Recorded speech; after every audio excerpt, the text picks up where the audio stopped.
नमस्कार शुभ संध्या। आज मंगलवार सेप्टेम्बर 1 तारिख दिनसारार केतेक गुरुत्वपूर्ण खबर आपण मानक पई नै आछि। जदि भिडियोटी भल लगे गोटे लाइक करेंगे और आम चैनल को सब्सक्राइब करदेवे। नंबर 1 परलोकरे पूर्वतन राष्ट्रपति प्रणब मुखर्जी। गतकाली पूर्वतन राष्ट्रपति तथा वर्षियन कांग्रेस नेता प्रणब मुखर्जी दिल्ली स्थित एक डाक्तखाना देहांत हो जाइछि। मृत्यु बेलू 84 वर्ष होइतिला। तांकर पुत्र अभिजीत मुखर्जी ट्वीट करी यही सूचना देइछंती। देशर 13तम राष्ट्रपति प्रणब मुखर्जी को 2019 रे देशर सर्वोच्च बेसामरिक सम्मान भारत रत्न रे भूषित करा जायतिला।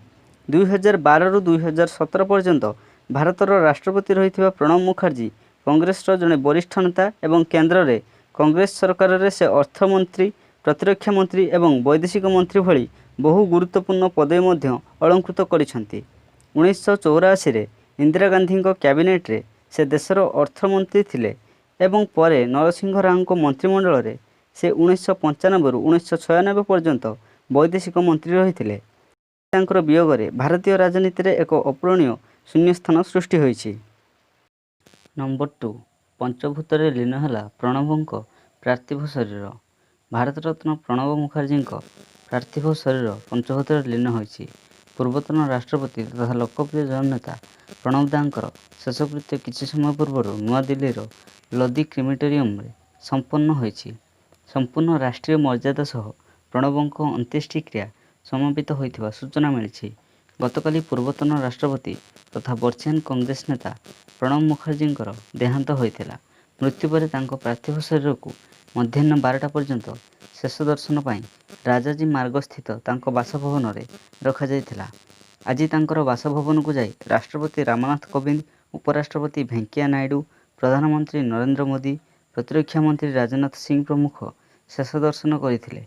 सेहीपरि कांग्रेस अंतरीण अध्यक्षा सोनिया गांधी, सांसद राहुल गांधी, पूर्वतन प्रधानमंत्री डॉक्टर मनमोहन सिंह एवं कांग्रेस अन्य प्रमुख नेता प्रणब मुखर्जी शेष दर्शन करथिले। नंबर 3 राज्य रे वज्रपात रे 6 मृत। मंगलवार राज्य रे वज्रपात नहीं 6 जीवन। आज केन्दुझर जिल्लार वज्रपात रे 4 जनकर जीवन जाइथिबा बेले बालेश्वर रु 2 जनकर जीवन जाइछि। सूचना अनुसार बालेश्वर जिला जलेश्वर एवं बस्तारू जन लेखाएं वज्रपात रे मृत्युवरण करथिबा बेले केन्दुझर जिल्लार आनंदपुर अंचल 4 जन प्राण हराइछंती। नंबर 4 चोरा चालाण बेले 14 खंड हाथीदांत जबत, 3 गिरफ। हाथीदांत चोरा चालाण बेले राकेटर पर्दाफाश करिछि केन्दुझर जिला वन विभाग। केन्दुझर जिला आनंदपुर उपकंठरे चढ़ाऊ बेले केन्दुझर जिला वन विभाग 14 खंड हाथीदांत जबत करिछि। एथिसहित वन विभाग पक्षरु चढ़ाऊ बेले हाथीदांत राकेटरे थिबा 3 जन माफिया को गिरफ करा जायछि। सेमानंक निकटरू 14 खंड हाथीदांत सह चोरा चालाण रे व्यवहृत एक कार मध्य जबत करा जायछि। नंबर 5 देश रे बढ़ी चलिछि संक्रमितों संख्या। देश रे कोरोना संक्रमितों संख्या रे रोक लागुनी। देश रे हु हु होई बढ़िबार लागिछि आक्रांतों संख्या।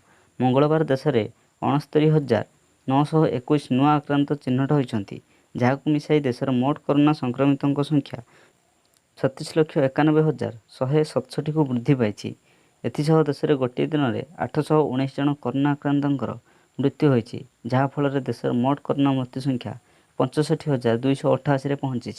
नंबर 6 आज राज्य आउ 3025 आक्रांत चिन्हट। मंगलवार राज्य आउ 3025 कोरोना आक्रांत चिन्हट होइछंती। आज चिन्हट होइथिबा आक्रांतों मध्यरु 1844 जन क्वारंटाइन सेंटर होइथिबा बेले 1181 जन स्थानीय अंचल रहिछंती। एने राज्य सूचना और लोकसंपर्क विभाग पक्षरु सूचना दिया जायछि। आज चिन्हट आक्रांतों मध्यरु खोर्धार सर्वाधिक 666 जन रहिछंती। नंबर 7 500 टपिला मृत्यु संख्या। राज्य में कोरोना मृत्यु संख्या रे लागुनी ब्रेक। एहारी मध्य राज्य में 500 पार करिछि कोरोना मृतकों संख्या। आज पुणी 11 जनक जीवन नहीं महामारी कोरोना फल राज्य में समुदाय कोरोना जनित मृत्यु संख्या 503 रे पहुंची। राज्य स्वास्थ्य और परिवार कल्याण विभाग पक्षरु एही सूचना दी जाइछि। राज्य आज 11 मृतकों मध्यरु खोर्धा, रायगड़ा और मयूरभंज जिलूर 2 जन लेखाएं आक्रांत रहिथिबा बेले कटक, गंजाम, जगतसिंहपुर, कंधमाल और रायगड़ू जड़े लेखाएं आक्रांतों मृत्यु होइछि। नंबर 8 पर्यटकों पाई खोलिला कोणार्क सूर्य मंदिर। कोरोना भूताणु संक्रमण को दृष्टि रखी प्राय दीर्घ 5 मास हेब बंद रही कोणार्क सूर्य मंदिर आज पर्यटकों पाई खोला जाइछि। କେନ୍ଦ୍ର ସରକାରଙ୍କ ଗାଇଡ଼ଲାଇନ୍ ଅନୁଯାୟୀ ଏହାକୁ ଖୋଲାଯାଇଛି। ଦିନକୁ ପ୍ରାୟ 2500 ପର୍ଯ୍ୟଟକଙ୍କୁ କୋଣାର୍କ ମନ୍ଦିରକୁ ଦର୍ଶନ କରିବାକୁ ଅନୁମତି ମିଳିଛି। ସକାଳୁ ଅପରାହ୍ନ ଗୋଟାଏ ମଧ୍ୟରେ 1500 ଓ ଅପରାହ୍ନରେ 1000 ପର୍ଯ୍ୟନ୍ତ ପର୍ଯ୍ୟଟକଙ୍କୁ ଯିବାକୁ ଅନୁମତି ମିଳିବ। କଟକଣା ଦୃଷ୍ଟିରୁ ଟିକେଟରେ ବାରକୋଡ୍ ବ୍ୟବସ୍ଥା କରାଯାଇଛି। ମନ୍ଦିର ଭିତରକୁ ଯିବା ପୂର୍ବରୁ ପର୍ଯ୍ୟଟକଙ୍କ ଥର୍ମାଲ ସ୍କ୍ରିନିଂ କରାଯିବା ସହ ଅନ୍ୟାନ୍ୟ ସମସ୍ତ ନିୟମ ଉପରେ ଗୁରୁତ୍ୱ ଦିଆଯିବ। ନମ୍ବର 9 ଆସନ୍ତା 48 ଘଣ୍ଟା ପର୍ଯ୍ୟନ୍ତ ରାଜ୍ୟରେ ପ୍ରବଳରୁ ଅତି ପ୍ରବଳ ବର୍ଷା। ରାଜ୍ୟର ପ୍ରାୟ ଅଧିକାଂଶ ଜିଲ୍ଲାରେ ଆସନ୍ତା 48 ଘଣ୍ଟା ମଧ୍ୟରେ ଅର୍ଥାତ୍ ଗୁରୁବାର ଅପରାହ୍ନ ସୁଦ୍ଧା ପ୍ରବଳରୁ ଅତି ପ୍ରବଳ ବର୍ଷା ସମ୍ଭାବନା ରହିଥିବା ଆଞ୍ଚଳିକ ପାଣିପାଗ ବିଜ୍ଞାନ କେନ୍ଦ୍ର ପକ୍ଷରୁ ଜାରି ଏକ ସତର୍କ ସୂଚନାରେ କୁହାଯାଇଛି। ପଶ୍ଚିମବଙ୍ଗ ଏବଂ ଏହାର ପଡ଼ୋଶୀ ଅଞ୍ଚଳ ଉପରେ ସୃଷ୍ଟି ହୋଇଥିବା ଏକ ଘୂର୍ଣ୍ଣିବଳୟ ପ୍ରଭାବରେ ଏହି ବର୍ଷା ହେବ। ଜାରି କରାଯାଇଥିବା ସୂଚନା ଅନୁଯାୟୀ ଆସନ୍ତା 24 ଘଣ୍ଟା ମଧ୍ୟରେ ଅର୍ଥାତ୍ ବୁଧବାର ଅପରାହ୍ନ ସୁଦ୍ଧା ରାଜ୍ୟର ବହୁ ଜିଲ୍ଲାରେ ବର୍ଷା ଓ ବଜ୍ରପାତର ସମ୍ଭାବନା ବହୁତ ଅଧିକ ରହିଛି। ତେବେ ଏହି ସମୟ ମଧ୍ୟରେ ମୟୂରଭଞ୍ଜ, କେନ୍ଦୁଝର, ଦେବଗଡ଼, ସୁନ୍ଦରଗଡ଼, ଅନୁଗୁଳ ଏବଂ ବାଲେଶ୍ୱର ଜିଲ୍ଲାରେ ପ୍ରବଳରୁ ଅତି ପ୍ରବଳ ବର୍ଷା ହେବାର ସମ୍ଭାବନା ରହିଛି। ସେହିପରି ଯାଜପୁର, ଭଦ୍ରକ, କେନ୍ଦ୍ରାପଡ଼ା, ଢେଙ୍କାନାଳ, ଗଜପତି, ସମ୍ବଲପୁର ଏବଂ ବରଗଡ଼ ଜିଲ୍ଲାରେ ମଧ୍ୟ ପ୍ରବଳ ବର୍ଷା ହେବାର ସମ୍ଭାବନା ରହିଛି। ଏଥିସହ ବାଲେଶ୍ୱର, ଭଦ୍ରକ, ଯାଜପୁର, କେନ୍ଦ୍ରାପଡ଼ା, କଟକ, ଜଗତସିଂହପୁର, ଖୋର୍ଦ୍ଧା, ନୟାଗଡ଼, ଗଞ୍ଜାମ, ଗଜପତି, ପୁରୀ, କନ୍ଧମାଳ, ବୌଦ୍ଧ, କେନ୍ଦୁଝର, ମୟୂରଭଞ୍ଜ, ଢେଙ୍କାନାଳ ଜିଲ୍ଲାରେ ବଜ୍ରପାତ ହେବାର ସମ୍ଭାବନା ରହିଛି। ସେହିପରି ଅଗଷ୍ଟ 3 ତାରିଖ ଅର୍ଥାତ୍ ଗୁରୁବାର ଅପରାହ୍ନ ସୁଦ୍ଧା ଓଡ଼ିଶାର ଜିଲ୍ଲାମାନଙ୍କର ଅନେକ ସ୍ଥାନରେ ମଧ୍ୟମରୁ ପ୍ରବଳ ବର୍ଷା ସହ ବଜ୍ରପାତ ହେବାର ସମ୍ଭାବନା ଅଧିକ ରହିଛି।